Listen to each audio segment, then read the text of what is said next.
I just need some, um, yeah, so I'm quite aware of all the topics, like rough ideas there.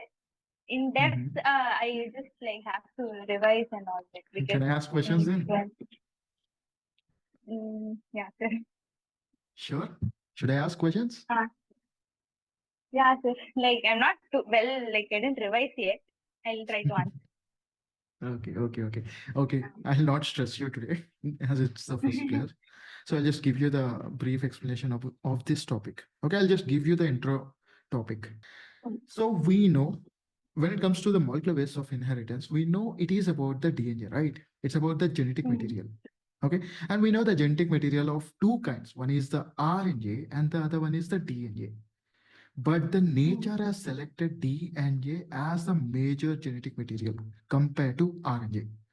We'll be seeing what is the main reason for DNA to be genetic material compared to RNA. RNA is also genetic material, but it's in few viruses. Like you take HIV virus, coronavirus. In those RNA is the yeah. In those the RNA is the main genetic material.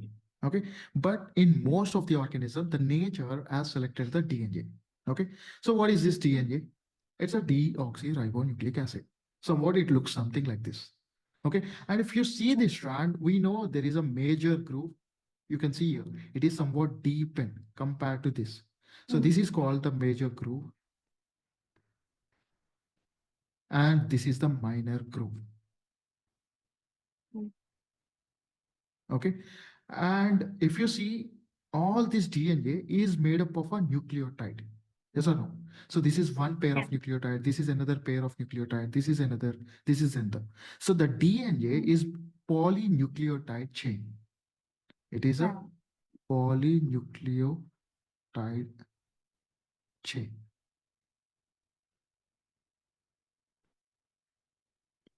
And distance between one nucleotide to the other nucleotide pair. So this distance, it would be around 0.34 nanometer. Okay, so you can say the distance between the adjacent base pairs of the nucleotides is 0.34 nanometer. Okay, so this is the distance between two base pairs. Okay, and if you see, this DNA is plectonomic in nature. Have you heard the word plectonomic? What do you mean by plectonomic? Parallel. Of course, the DNA is parallel. That means if you see here, these two strands, the parallel strands are there, they cannot be completely unwinded. Okay, if you can't separate all the nucleotides. Okay, what plectonomic in nature means, the two strands of the DNA cannot be separated without completely unwinding this DNA. Okay, we know the DNA is completely wind and it will form the nucleosomes and all. I'll tell you that. Okay, but until you just unwind this DNA, it is very hard to separate it. Yes. Yeah. Okay, so DNA cannot be, DNA can't be unwinded without completely, or you can say DNA can't be separated without completely unwinding it.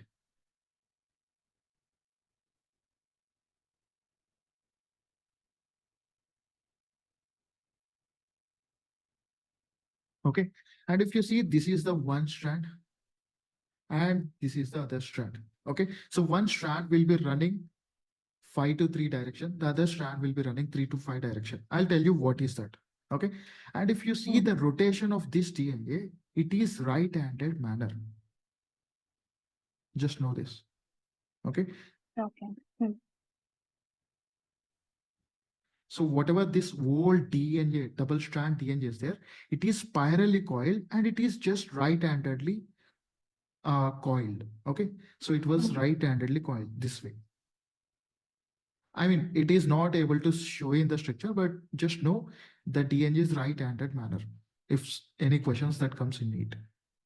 Okay, and I told you distance between one nucleotide to other nucleotide is how much? 0.34 nanometers. Okay. Yeah.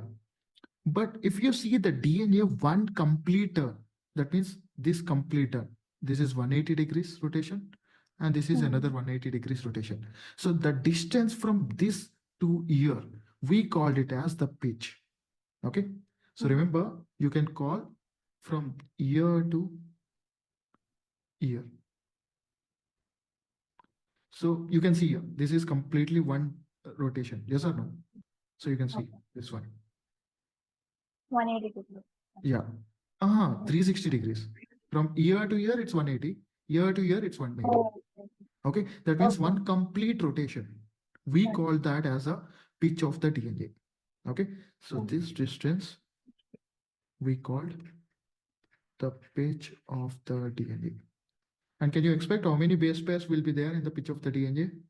It's clearly 10? mentioned in the, yes. Okay, it's clearly mentioned it's a 10 base pairs. And we know 0.34 nanometers is distance between one base pair. And there are 10 such base pairs are there.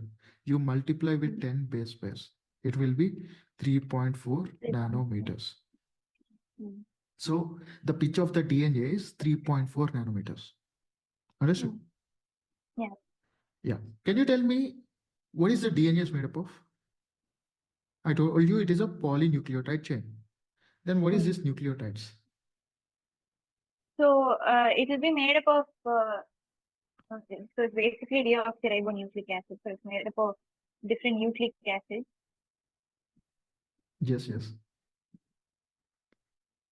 I mean, there's a nucleotide is there. Okay, nucleic acid. It is made up of nucleotide. So what is this nucleotide is made up of? If I break down this So nucleotide, yes. So you will have different phosphate group as well as these nitrogenous bases. Yes. And the Like main thing is the pentose sugar. pentose sugar. Okay. So there is a 5-carbon monosaccharide is there. I mean, I'm also covering this biomolecules. So 5-carbon monosaccharide. And there is a heterocyclic nitrogenous base. I'll tell you what is this heterocyclic nitrogenous base.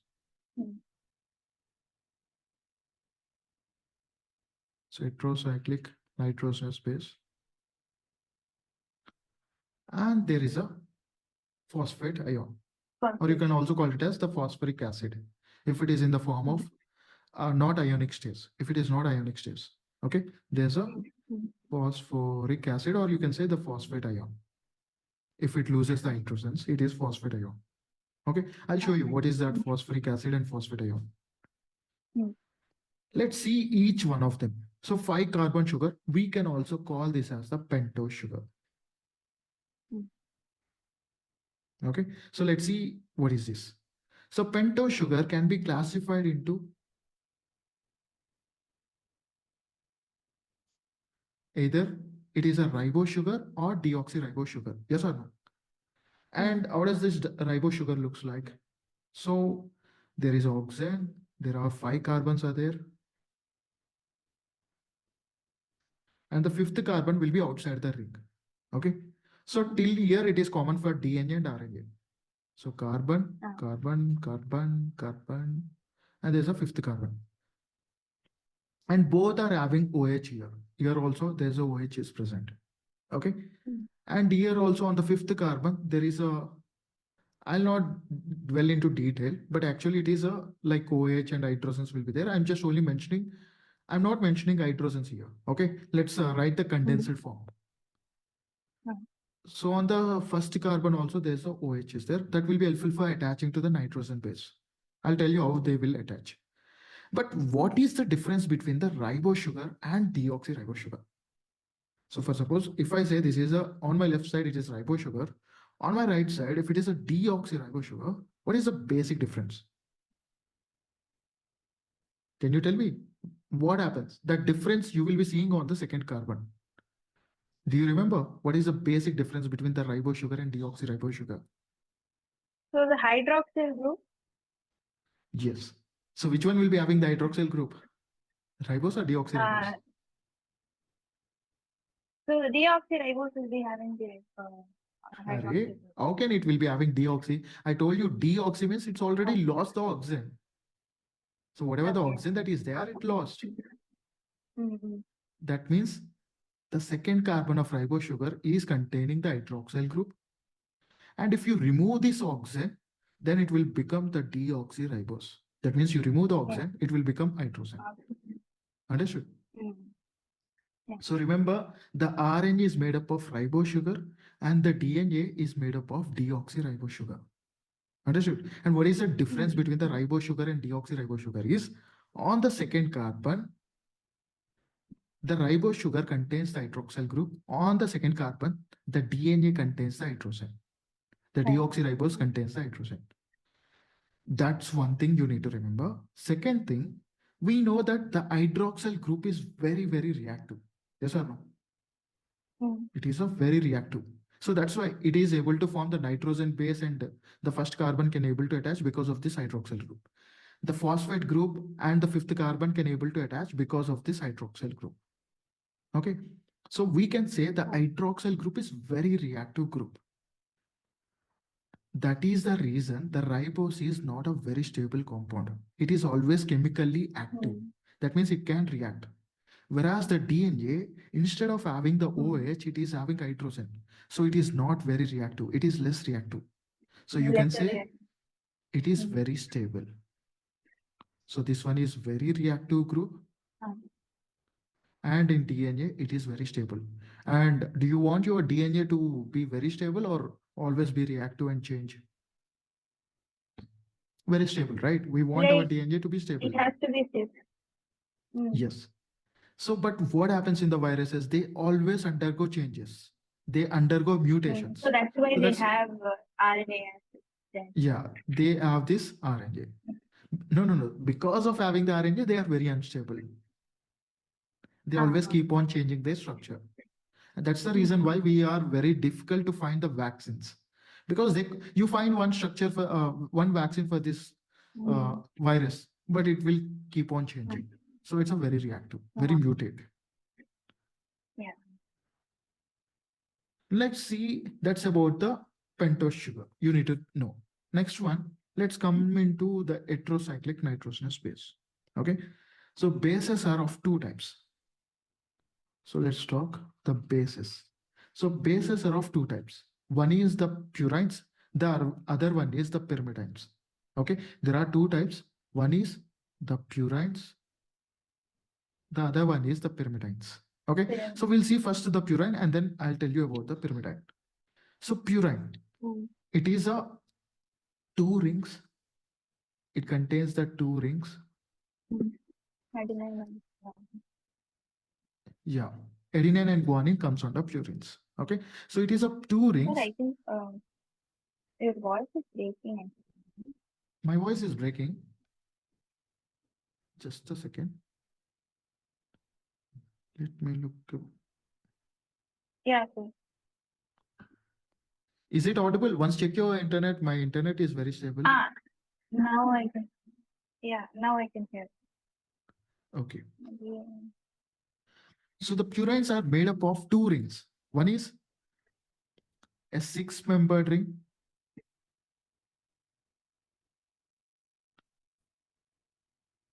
And there is a 5-membered ring.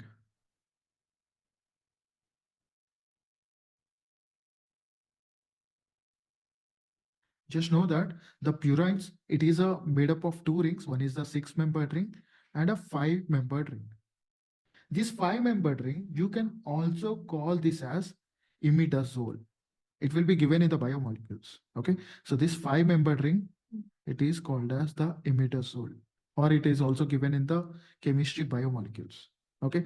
So this 6-membered ring and 5-membered ring, they are fused together. Just know this. They are fused. So what comes under this purines is the adenine and guanine. So these two will come under the purines. Okay, let's go about the pyrimidines.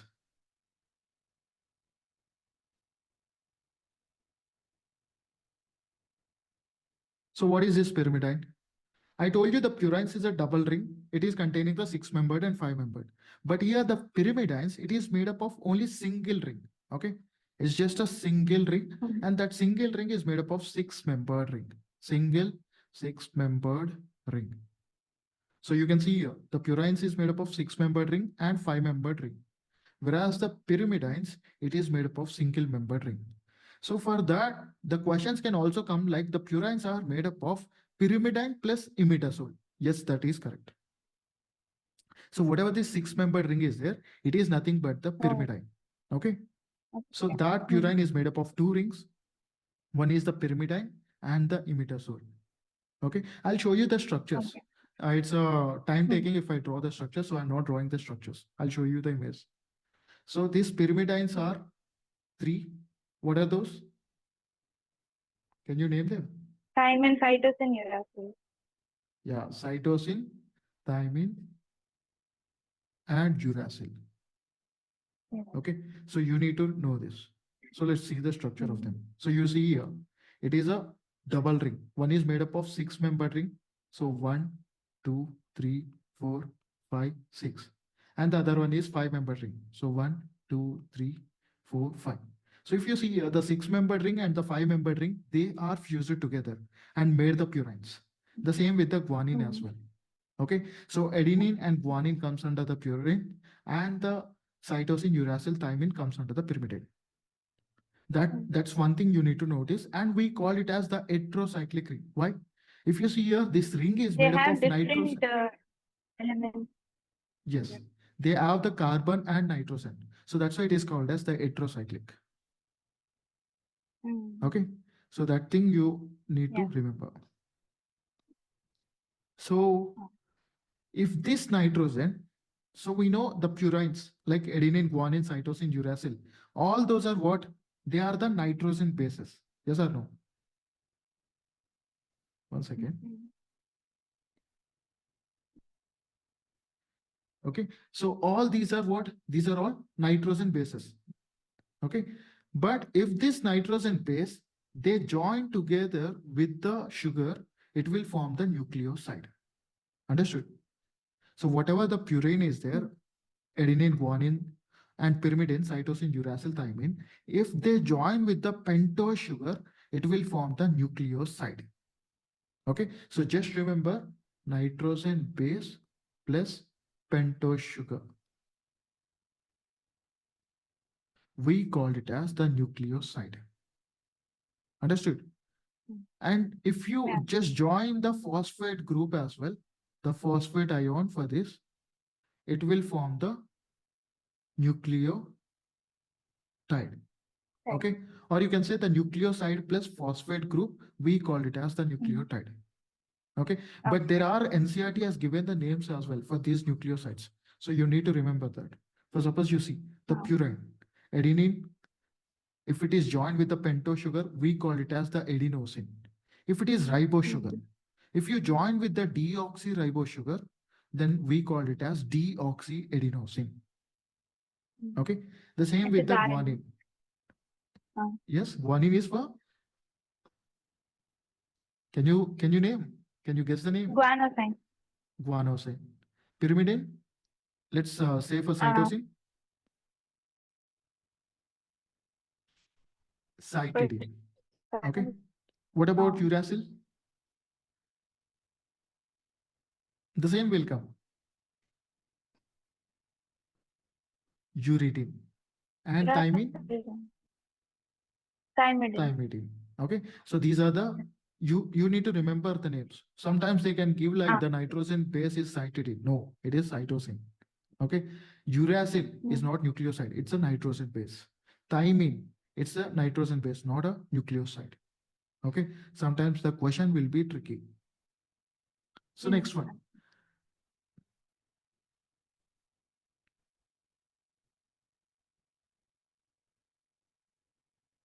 Now I told you about the nitrogen base. Now, how does the nucleotide will be formed? First, suppose you take a pentose sugar.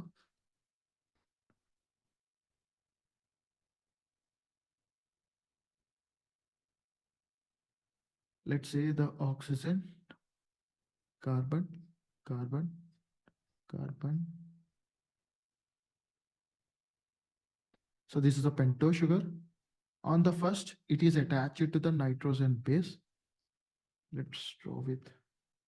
It is attached to the nitrogen base. And there is a fifth carbon as well. Okay. To this fifth carbon, there is a phosphate group is attached.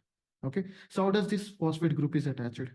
If you see the fifth carbon, this fifth carbon is having the hydroxyl group I told you. And let's take a DNA. So OH and there is a hydrogen. So this is a pentose sugar attached to the base. Now on the fifth carbon, there is a OH group is present. Okay. So what happens now? Let's take the phosphoric acid, that is P double bond O, and it will be having 3 hydroxyl groups. So this is called as phosphoric acid. When it loses the hydrogen, so suppose you remove this hydrogen, you remove this hydrogen, you remove this hydrogen, it will turn out to be P double bond O, O minus, O minus, O minus. So this is called as the phosphate ion. Okay. So now what happens here? Whatever the OH is there and here OH is there, they will be removed like a water molecule. Okay. And result in formation of, there will be bond formation will happen here. So now whatever this is there, it will just attach here with the help of oxygen. So let me draw like this. So this oxygen and there is a phosphate, which is double bond O, which contains O minus, O minus. You can also put hydrogen here, okay, if you want. Understood? How the joining has happened? Okay. Yeah. So what this linkage is called as the phosphoester linkage. Okay. So this kind of bonding, we call it as the phosphoester linkage.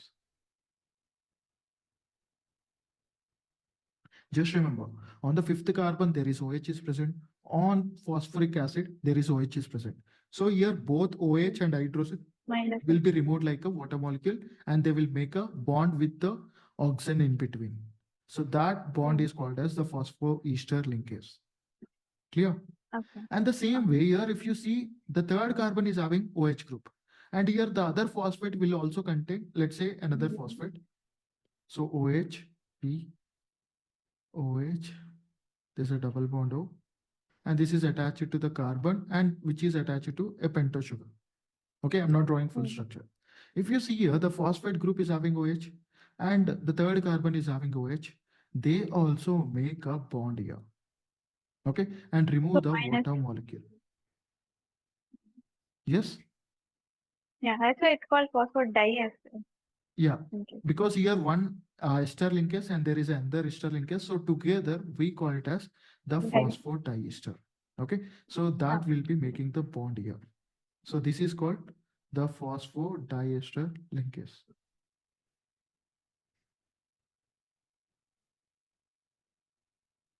Okay, so now that's how a two nucleotides will be attached in this way. Okay, and remember the phosphodiester linkage will happen between the fifth carbon and the third carbon. Okay, of the two different pentose sugar. So this is the third carbon and this is the fifth carbon. Okay, so just remember this is third carbon, this is the fifth carbon. Between the third carbon and fifth carbon, the linkage is happening. And if you see here, at this end, it is the fifth carbon. And at this end, it is the third carbon. So now this chain is called as 5 to 3. The opposite chain will be 3 to 5. Complement. Okay. It will be opposite, anti-parallel. Okay. So you can see here. Okay. So there is a glycosidic bond. We can also call it as N-glycosidic linkage because nitrogen base and the pentose sugar, we call it as N-glycosidic linkage. And between the fifth carbon and the phosphate group, we call it as phosphoester linkage. And how does the linkage will happening between the two phosphate groups is, for suppose let's take a phosphate group here. Okay, so which is containing OH double bond O. Oh, let me clear this. So suppose you see there is P double bond O, OH, OH, and there's a OH. And you take another phosphate, OH, OH, OH, and OH. Okay. And you take another one, which is attached to the fifth carbon, double bond O, OH, OH. If you see here, this is one OH, this is OH. They join together by removing the water molecule. Okay. So there will be removing of the water molecule by joining this bond. Okay. So that's why this linkage is also called as the anhydrous bond. That means the bond is formed by removing the water molecule. We'll not be calling it as the ester phosphoester bond because we call this as the anhydrous bond. Understood? So there will be removal of the water molecule and the bond will join two phosphate groups. Like that, three phosphate groups will join together. So at that time, we will be calling it as the nucleoside triphosphate. If the three phosphates join. But if I break the bond between second phosphate group and the third phosphate group, then we call it as nucleoside diphosphate. If I remove these two phosphate, then I call it as nucleoside monophosphate. And remember this, whatever the bond between these two are there, it is such a strong bond. Like when you break that bond, it will liberate a very lump of energy. Okay, it releases a lot of energy. So you break this bond, it will liberate so much of energy, exothermic energy. So that's how a ATP, which is called as the cellular currency, you break down the phosphate bond, it will convert into ADP and release a lot of energy. And ADP will break this bond and it also gives so much of energy and turns out to be AMP. Understood? So ATP is containing three phosphate groups, which contains a lot of energy here. Sir, what is AMP? Adenosine monophosphate, diphosphate, because two phosphate groups are there. Triphosphate, because three phosphate groups are there. Okay. Understood? So this is a ATP as it is having three phosphate groups, AMP as it is only two phosphate groups, and AMP as it is a monophosphate. Only group. one. Yeah, Okay. only one. So you can see here, this is the phosphate group. And this is the nitrogen base. And there is a pentose sugar. So that's how it will be making your DNJ. Okay. And if you see at the extreme end of this, it is having the fifth end. And if you see the extreme end of here, it is the third carbon. So it is 5, 2, 3.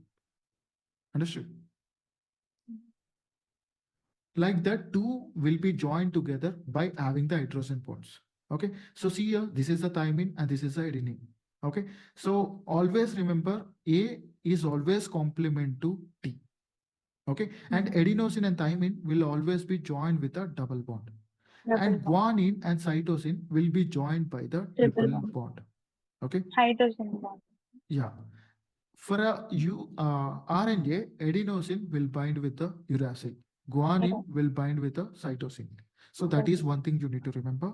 And remember, adenosine and guanine both are purines. Yes or no? They are a double ring. So this is a purine. And thymine, cytosine, they are pyrimidines. Okay. So always remember a purine joins with the pyrimidine. That's how they maintain equidistance from each other. So adenosine will always be complement to thymine. Guanine will always be complement to cytosine. So that's how they are maintaining the equidistance between them. Okay. So that thing you need to remember. So just remember, thymine pairs with adenine, guanine pairs with cytosine. Yeah.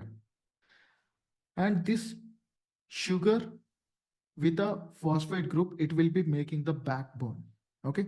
So you can see here the sugar, phosphate, sugar, phosphate, sugar, phosphate. They will be making the backbone. And whatever the bases are there, those bases will be inside. Okay. Those bases will be inside. So they will be at the center, whereas the sugar and phosphate will make a backbone. Okay. This thing you need to remember. And one more thing, few things about these DNA strands. Okay, so DNA has two main strands, each consists of a phosphate backbone. Okay, and it's basically consists of the fifth carbon of the ribose sugar having a phosphate group that is connected to the third carbon of the hydroxyl group. So that's a one nucleotide is joined with the other nucleotide. Okay, so we call the polarity of one strand will be 5 to 3, the other polarity will be 3 to 5. Okay, and each are anti-parallel to each other. Okay, then what's making the DNA very stable than the RNA? Why the nature has selected DNA over RNA? Because the DNA and RNA both can generate the replica. That means both can make another copy of each other. They provide the scope for the slow changes that required for the evolution. That means they are not rigid that evolution couldn't happen. Yes or no? That means for suppose we are changing from monkeys to humans.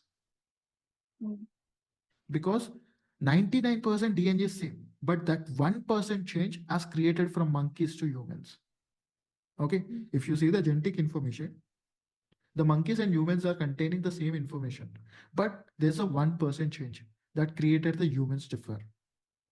And here the stable chemically and structurally, but RNA is not, because RNA, why the RNA is not stable is on the second carbon, the RNA is having the OH group, which is a very reactive group.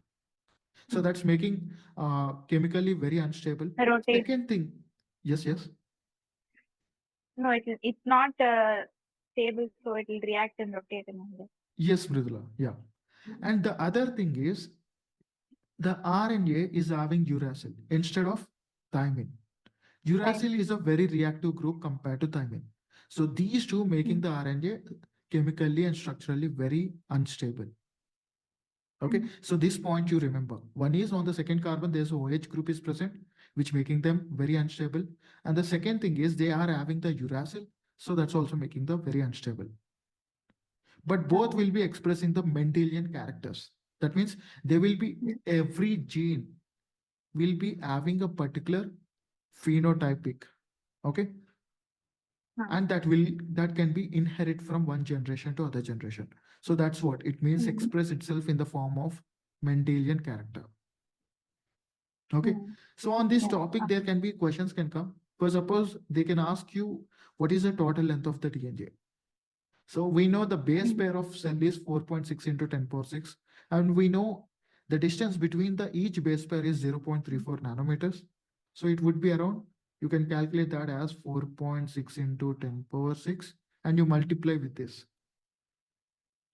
So 0.34 nanometers. Nanometers can be given in the terms of meters, because here we need to calculate always in terms of meters. If the questions gives in nanometers, then it's okay, but always try to change it to meters. So 0.34 into 10 power minus 9. Okay, so 1 meter is equal to 10 power minus 9 nanometers. So 4.6 into 0.34, you will be getting around 1.6 into 10 power minus 3. If you do 10 power 6 plus minus 9, it is 10 power minus 3. Or you can say 1.6 millimeter. Okay. Yeah. So if you see here, this is the total length of the DNA, which is 1.6 millimeter. And if you see the structure of the cell, I mean the cell size, it is 2 into 10 power minus 3. So there is a question that how much this big DNA can place into the cell, which is almost 80 times smaller than that. Okay, if you see the DNA length, it is 80 times more compared to the size of the bacteria cell. Then how could this happen? So there comes the concept called the packaging. Okay, DNA packaging. And if you see the eukaryotes, it's much more. Okay, so for suppose if you see the base pairs in the eukaryotes, it will be 6.6 into 10 power 6. I'm taking the haploid cell. Okay, so DNA of eukaryotes.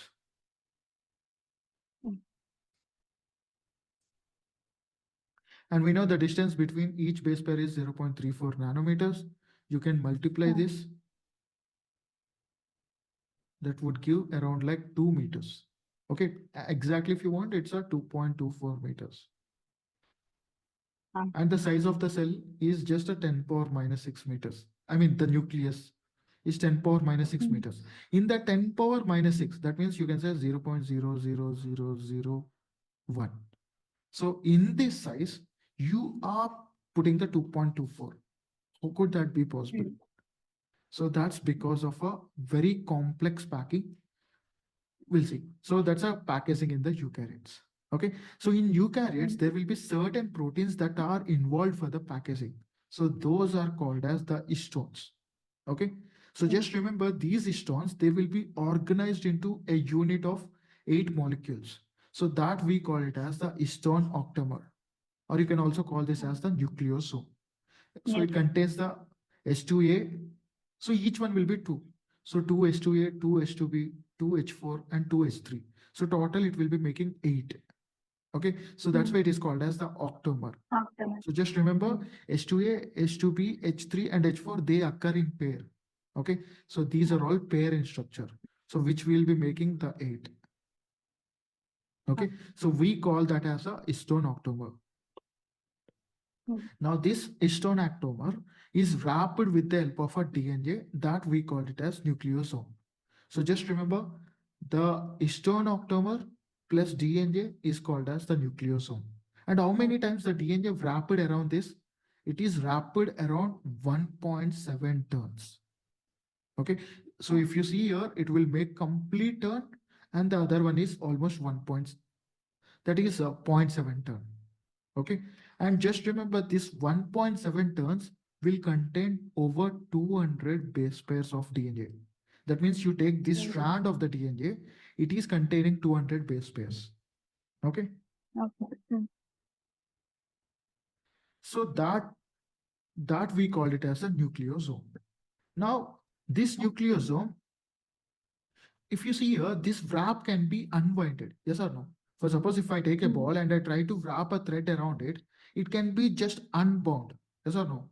It can unwrap. In order to prevent that, we have another kind of called the H1 protein. Okay. So just remember it will be containing H1 protein. Whereas here you can see here it's having the H2A, H2B, H3, H4. These are histone octamers. Apart from that, you have the H1, which will prevent the unwrapping of these DNA around this octamer. Understood? Okay. So the nucleosomes. Here, the nucleosomes, that is one thing. The H1 will be helpful to prevent the unwrapping.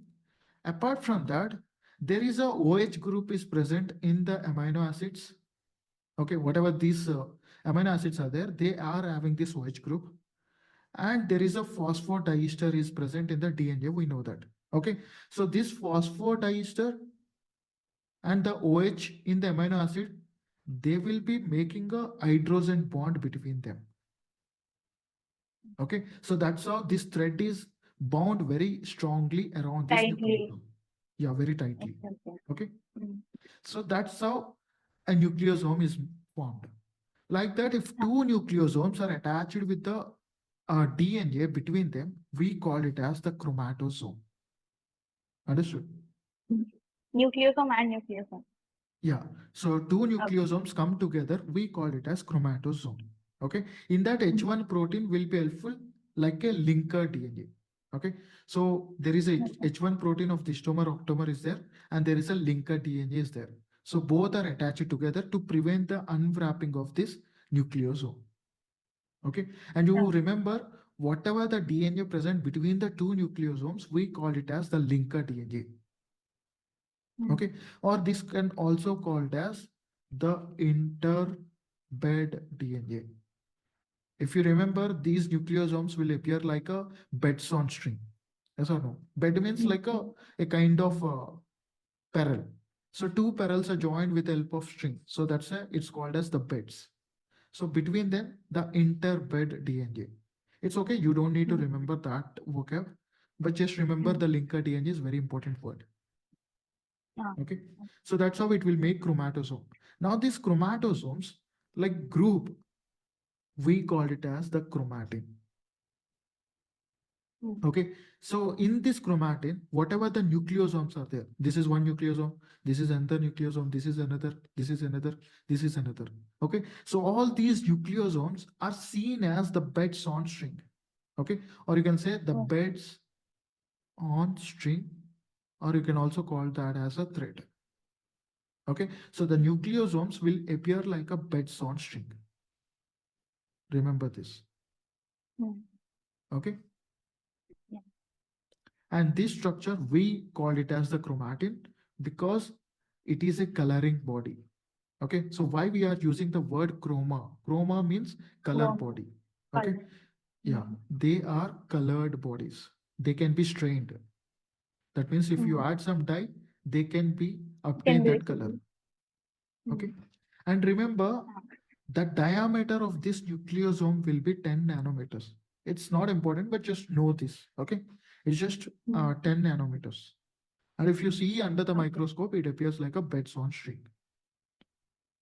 Okay. Now, whatever this chromatin is there, it will be supercoiled and it will form the chromatid. So one, we call it as chromatid, and two such kind of structures, we call it as chromosomes. Okay, so whatever this supercoiled is there, that supercoiled is just like this. And it will make a structure. That structure we call it as the chromatid. Like that two structures are there, then we call it as the chromosomes. Understood? Mm. So see here, Yeah. this is not like something that the thread is very much coiled here, like this. And Mm. it appeared in this form. Sister chromatid. Yeah. And remember, yeah, these two are called as the sister chromatids. If I take these two, we call it as non-sister chromatids. Okay. So Mm. this and this are sister chromatids. This and this are non-sister chromatids. Mm. Okay. Yeah. Mm. So this one is the sister. This one is the non-sister chromatids. Mm.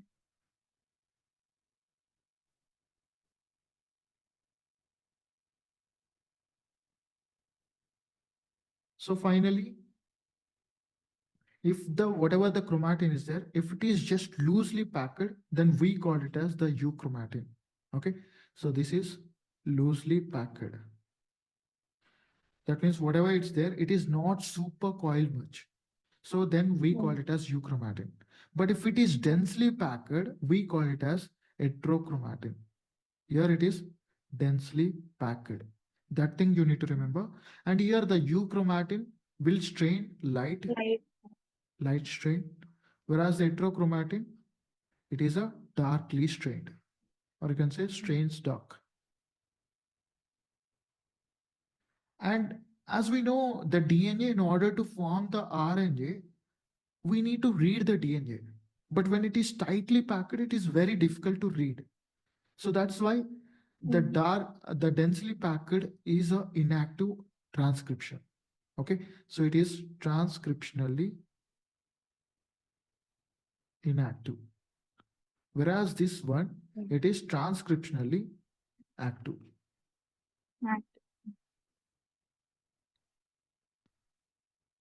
Okay, so just remember the loosely packed and lightly strained, we call it as euchromatin, and densely packed dark strain, we call it as heterochromatin. The euchromatin is Mm. transcriptionally active, the heterochromatin is densely transcriptionally inactive. You can see here. So Inactive. whatever that lightly is there, it is all euchromatin. And whatever the dark one is there, it's a heterochromatin. Okay, so this is all dark Yes. strained. So we'll just try and stop here then. So how do you Okay. feel? So whatever discussed, I was able to understand. Sir. See, I am just going bit Dis- fast because if I go slow, then completing of the syllabus is hard. But wherever, if you don't understand, just let me know and very feel free. Okay, sir, you're going a bit fast. Let me know. Sir, I didn't understand this. yeah. I'll just Mm. go there and explain again and again if you want. But we also Okay. need Yeah. to complete the syllabus. So I Mm. need to go a little fast. Yeah. I mean, I'll go at this phase. So are you okay if I Mm. go at this pace? Yeah, so this seems to be what. Okay. If I go Huh. slow, also you may feel bored. Mhm. Yeah, right. So I'll be doing this way. If possible, I'll also give you, I mean, like I'll add the points. So I'll try to decrease the writing part. So we can complete more things in a less time. What do you say? Yeah. Okay. So within 1 hour, I could able to complete 25 slides. And like that, the entire chapter will be some 12 or 13 slides will, I mean, 13 PPTs like this will be.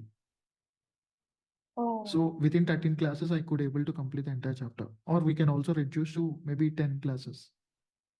Mhm. And this is the longest chapter in this entire bio. Correct. Correct. So like that, there are total 33 chapters are there. Mm. If I talk about 11th and 12th. Yeah. So what do you think?